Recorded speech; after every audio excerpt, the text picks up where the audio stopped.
What up, y'all? My name is Dylan. This is Left Virginia. Let's get into it. So, today I wanted to talk about why people are claiming that Ukraine is being run by neo Nazis. And of course, Russia is pushing this propaganda as well, claiming that that is the reason they invaded to begin with. Of course, we all know that is bull. However, there is a sliver of truth here. So, the Azov Brigade. The 12th Special Forces Brigade Azov is a formation of the National Guard of Ukraine formerly based in Mariupol in the coastal region of the Sea of Azov, from which it derives its name. It was founded in May 2014 as the Azov Battalion, a self funded volunteer militia under the command of Andriy Beletsky to fight Russian backed forces in the Donbas War. It was formally incorporated into the National Guard on the 11th November of 2014 and redesignated Special Operations Detachment Azov, also known as the Azov Regiment. In February 2023, the Ukrainian Ministry of Internal Affairs announced that Azov was to be expanded as a brigade of the new Offensive Guard. As of April 2025, the brigade is part of the 1st Azov Corps, a newly created formation led by former Azov Brigade Commander Denis Prokopenko. The unit has drawn controversy over its early and allegedly continuing association with far right groups and neo Nazi ideology, its use of controversial symbols linked to Nazism, and early allegations that members of the unit participated in human rights violations. I'm going to pause there. What they're talking about as far as symbols being linked to Nazism, if we look at the Azov Brigade symbol here, and then we look at what's called the Wolf's Angle. The Wolf's Angle was used and further popularized as a symbol by the Nazis.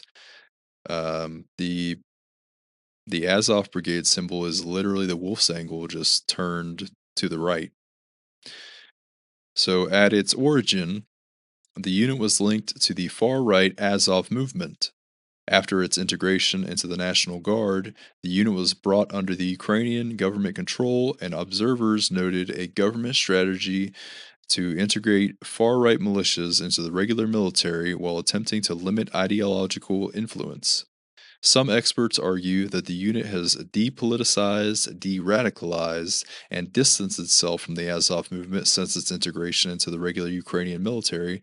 Others remain critical and argue that the unit remains linked to the movement and to far right ideology. The Azov Brigade has been a recurring theme of Russian propaganda. Do with that information what you will. Okay, so Alex And the friggin' frog's gay. Jones is now calling for Trump's impeachment. Check this out. If this isn't a war, nothing's a war. I mean, this is absolutely out of control. And so I'm calling for it right now. 25th Amendment, impeachment, whatever needs to happen to get this front and center, to get control of our country. It's impeachable alone that the president supporting the NDAA. I agree with Tucker Carlson that all of the people that voted for this to merge us with the foreign military, it actually says Section 219 clear as day, need to be in Nuremberg style trials. If this Oh, what do you know? The leftists and Democrats and liberals were right. Alex, the leopards are eating my face, Jones. Alright, so Patussy, excuse me. Patrick Morrisey's office says 52,000 children in West Virginia applied for the school clothing assistance program before funds ran out by Monday night. Applications were open for 7 days after the program launched July 20th, which was later than expected. Applications were to be accepted through August 15th or until available funding was fully allocated. This year, demand for the benefit was extraordinarily high. Oh, I wonder why. And the available funding was exhausted before the application period ended. As a result, approximately 52,000 eligible children applied for the school clothing allowance vouchers, said Lars Daleseed, the governor's communications director. Last year, the state's school clothing assistance program has typically served more than 57,000 children, according to the governor's office. Eligible families can use the vouchers to shop for shirts, pants, shoes, coats, and more at retail stores before school starts. West Virginia pays for the program through the Federal Temporary Assistance for Needy Family or TANF program.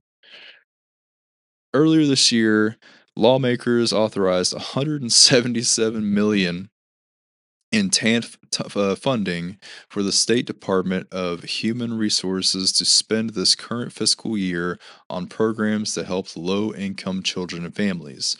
While the legislature appropriated spending authority for the voucher program and other programs supported by the state's allotment, spending authority is not the same as funding, Dale Seed said. West Virginia has been spending significantly more on TANF programs each year than it receives in recurring federal TANF dollars, with the difference covered by reserve funds accumulated over time. At the current spending rate, those reserves were projected to be exhausted in approximately 13 months. Wow. Due to the projected $43 million TANF deficit, Morrisey has been reviewing the state's use of TANF dollars. The review caused a delay in launching the school clothing assistance program. In the past, the program typically began accepting applications July 1st. Wow, and they didn't start till the 20th. Um, Members of the House of Delegates Finance Committee plan to ask the Morrisey administration for details about their TANF spending during legislative interim meetings in August. I think that's going to be August 9th through 11th, and I'm thinking about live streaming that. But this is fucking outrageous. Like how do we have millions of dollars to celebrate America's 250th anniversary at the West Virginia Capitol with your bull Ferris wheel, Patrick Morrisey, do better. All right, let's get another. Let's get another. Fucking damn it. All right, that's it for today. Take care.